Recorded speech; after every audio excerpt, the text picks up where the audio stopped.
Radio Republik of Indonesia. Pro 1 RRI Tanjung Pinang, Radio Tanggap Bencana COVID-19 Indonesia, Tatanan Kehidupan Baru.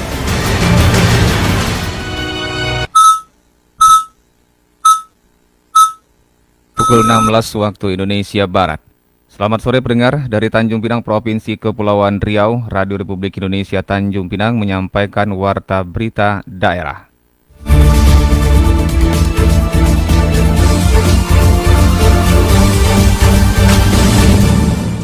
Sari berita, peserta sosialisasi P4GN diharapkan mampu membentengi diri, keluarga dan lingkungan dari penyalahgunaan narkoba. Peternak hewan diharapkan memperhatikan protokol kesehatan guna mencegah penyebaran wabah virus corona. Inilah warta berita selengkapnya bersama saya Syahrudin Aznam. Kepala BNN Kota Tanjung Pinang AKBP Darsono mengatakan peserta sosialisasi P4GN ini nantinya diharapkan mampu membentengi dirinya dan keluarga, lingkungan dan juga masyarakat dari penyalahgunaan narkoba. Dalam upaya menekan peredaran dan penyalahgunaan barang haram narkotika di tengah masyarakat, Badan Narkotika Nasional Kota Tanjung Pinang melakukan edukasi program pencegahan, pemberantasan, penyalahgunaan dan peredaran narkoba atau P4GN. Dalam kegiatan kali ini, BNN melibatkan 4 kelurahan di Kota Tanjung Pinang, di mana setiap kelurahan diwakili dari 5 orang perwakilan, antara lain tokoh masyarakat, tokoh agama, tokoh pemuda, ketua PKK dan Karang Taruna. Kepala BNN Kota Tanjung Pinang, AKBP Darsono mengatakan tujuan diadakannya sosialisasi ini adalah sebagai upaya pemerintah untuk mengantisipasi potensi penyalahgunaan narkotika dan obat atau bahan berbahaya yang dapat menimbulkan dampak buruk bagi generasi muda dan masyarakat. Selain itu, serta membekali peserta dengan pengetahuan tentang narkotika dan obat atau bahan berbahaya, sehingga peserta sosialisasi ini nantinya diharapkan untuk menjadi duta P4GN bagi dirinya dan keluarga, lingkungan, dan masyarakat di Kota Tanjung Pinang. Satuan tugas Bapak Ibu sekalian, satuan tugas P4GN itu nanti sampai ke tingkat kecamatan. Kita memberikan informasi yang mungkin kami ketahui dan lain sebagainya. Sedikit banyak sudah mengetahui berbagai macam informasi dan lain sebagainya. Tapi kita selaku orang tua tetap mewaspadai dan harus mau tahu terhadap lingkungan kita. Seluruh peserta antusias mengikuti pemaparan materi yang disampaikan oleh Pegawai Badan Narkotika Nasional Kota Tanjung Pinang. Sementara itu, Kepala Kasih Pencegahan dan Pemberdayaan Masyarakat P2M BNN Kota Tanjung Pinang, Heri Purwanto mengatakan sosialisasi ini sangat penting dilakukan. Tentunya peran warga sangat diperlukan dalam pencegahan dan penanggulangan narkoba di Tanjung Pinang. Selanjutnya, kepada warga yang menjadi duta BNN di lingkungannya dapat menyampaikan kembali informasi dan pengetahuan yang sudah didapat baik di forum RT RW, kegiatan pengajian, keagamaan, maupun forum ibu PKK. Itu merupakan salah satu bentuk peran serta dalam memerangi narkoba dan bersama mewujudkan Kota Tanjung Pinang bersinar atau bersih dari peredaran gelap narkotika. Heri menilai dari kondisi saat ini sangat memprihatinkan, terlebih banyak korban narkoba dari kaum remaja. Heri berharap kegiatan ini selain bisa menambah pengetahuan saja, tapi peserta bisa menyampaikan kembali kepada teman, rekan di tempat masing-masing dan keluarga. Reporter Rizpan Badrian, RRI Tanjung Pinang. Informasi berikutnya, di masa wabah coronavirus disease atau COVID-19, peternak hewan diharapkan memperhatikan protokol kesehatan guna mencegah penyebaran wabah virus corona. Peternak hewan di Kabupaten Bintan, Kepulauan Riau diimbau untuk memperhatikan protokol kesehatan di masa pandemik wabah virus corona, khususnya para peternak hewan menjelang perayaan Idul Adha 1441 Hijriah. Kepala Seksi Kesehatan Hewan Dinas Ketahanan Pangan dan Pertanian Kabupaten Bintan Iwan Beri Prima menjelaskan antisipasi penyebaran wabah virus corona di area peternakan itu sangat penting diperhatikan pengelola ternak supaya tidak menimbulkan klaster baru di masa pandemik. Di antaranya para peternak menyediakan tempat mencuci tangan.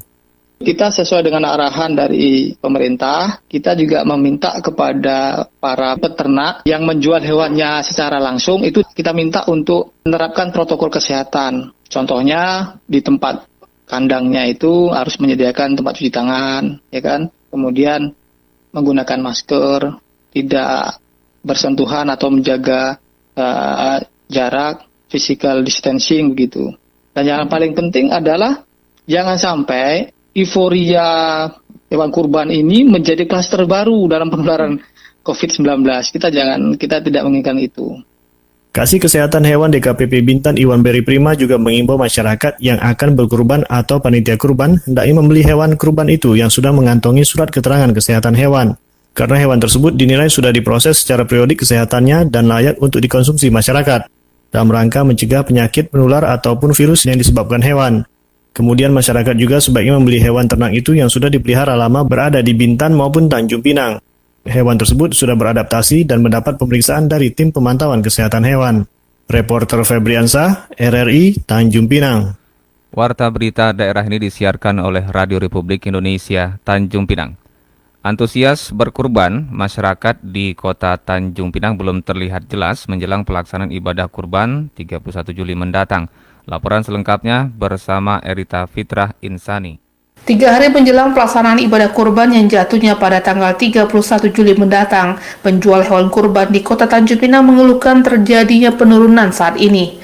Hal ini disebabkan oleh wabah virus corona yang menyebabkan berkurangnya daya beli masyarakat. Kepada RRI, salah satu penjual sapi atau hewan kurban di Tanjung Pinang, Tamrin, mengatakan sejumlah masjid dan surau yang menjadi langganan setiap tahunnya masih belum berani untuk menentukan jumlah hewan kurban yang akan dibeli. Hal ini disebabkan oleh semangat berkurban di pandemi COVID-19 ini masih mengkhawatirkan masyarakat. Selain itu juga ada beberapa rumah ibadah yang masih menunggu surat edaran dari pemerintah terkait dengan tata cara pelaksanaan ibadah kurban ini. Kalau melihat situasinya ini sudah mau dekat ya, sudah tinggal 3 minggu lebih kurang. Kayaknya ada pengaruhnya, ada penurunan sedikit dari hari biasa. Ini lebaran tahun lalu agak melemah. Yang kedua, ada keraguan juga dari pengurus masjid dan surau dalam pelaksanaan pemotongan hewan kurban.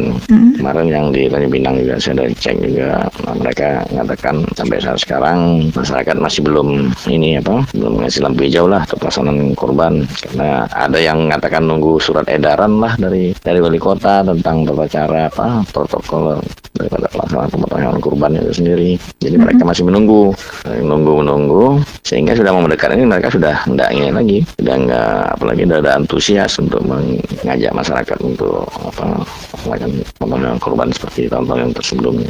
Yang jelas itu karena COVID itu lah.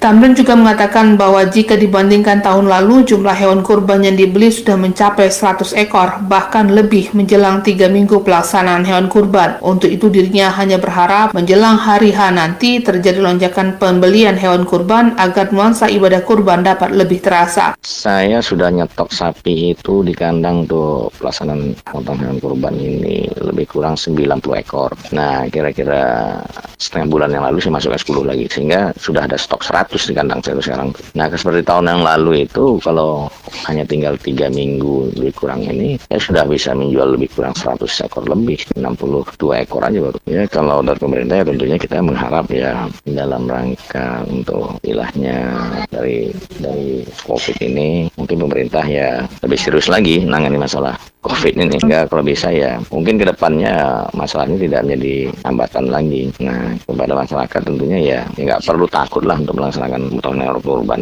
dengan COVID ini, kan tidak ada kaitannya sebenarnya masalah. Yang saya harapkan dan saya pada umumnya lah kalau pedagang-pedagang sapi kurban dadakan itu kan, termasuk saya juga sebenarnya mengharapkan ada lonjakan pada hari akhir-akhir. Biasanya tuh H-2 sampai H-1 tuh biasanya ada lonjakan. Nggak tahu juga nih gimana nanti, apakah masih seperti itu, nggak tahu juga. Tapi saya mengharapkan seperti itu, sehingga ya paling tidak yang stok-stok saya yang ada itu habis. Gitu. Lebih lanjut dikatakannya bahwa sapi-sapi yang dijualnya didatangkan dari daerah Jambi, Flores, dan juga Lampung. Bahkan sapi-sapi tersebut sudah 7 bulan dipeliharanya sejak didatangkan dari daerah asal sebelum dijual ke masyarakat.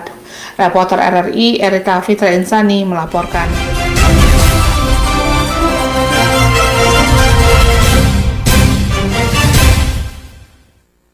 Informasi yang terakhir, pemerintah Kota Tanjung Pinang akan memberikan bantuan hewan kurban kepada masjid dan surau sesuai kemampuan dan kriteria yang sudah ditetapkan akibat keterbatasan. Pemerintah Kota Tanjung Pinang hingga saat ini telah mengumpulkan 41 ekor hewan kurban yang terdiri dari 38 ekor sapi dan 3 ekor kambing. Hewan-hewan kurban tersebut nantinya akan disumbangkan ke sejumlah masjid dan surau di wilayah Kota Tanjung Pinang dalam rangka menyambut Hari Raya Idul Adha 1441 Hijriah.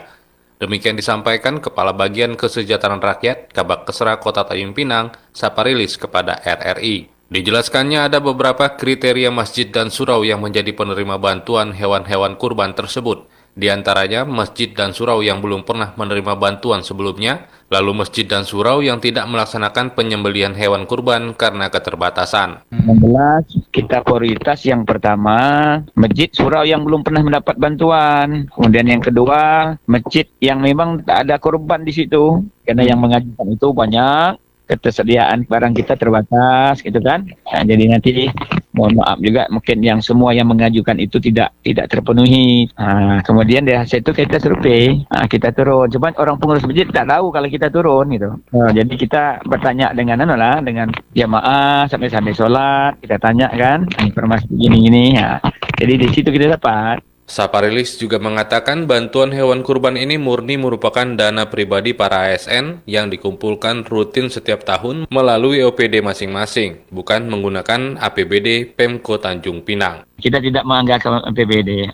Ini betul-betul kurban murni daripada ASN Pemko yang dihimbau oleh wali kota untuk melaksanakan kegiatan kurban di tiap-tiap dinas masing-masing. Kepala Bagian Kesejahteraan Rakyat Kota Tanjung Pinang Saparilis menambahkan jumlah masjid dan surau di Kota Tanjung Pinang mencapai 298 unit. Untuk itu dirinya meminta pengertian jika memang ada masjid yang tidak menerima bantuan hewan kurban karena keterbatasan jumlah yang mampu dikumpulkan oleh Pemko Tanjung Pinang.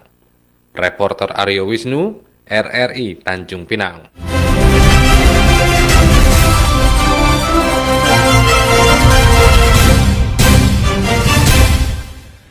Pendengar di manapun berada, sebelum kami akhiri warta berita sore hari ini, kembali kami sampaikan sari berita. Peserta sosialisasi P4GN diharapkan mampu membentengi diri, keluarga dan lingkungan dari penyalahgunaan narkoba. Peternak hewan diharapkan memperhatikan protokol kesehatan guna mencegah penyebaran wabah virus corona. Sekian warta berita daerah, produksi Radio Republik Indonesia, Tanjung Pinang. Radio Republic of Indonesia. Pro 1 RRI Tanjung Pinang, Radio Tanggap Bencana COVID-19, Indonesia, Tatanan Kehidupan Baru.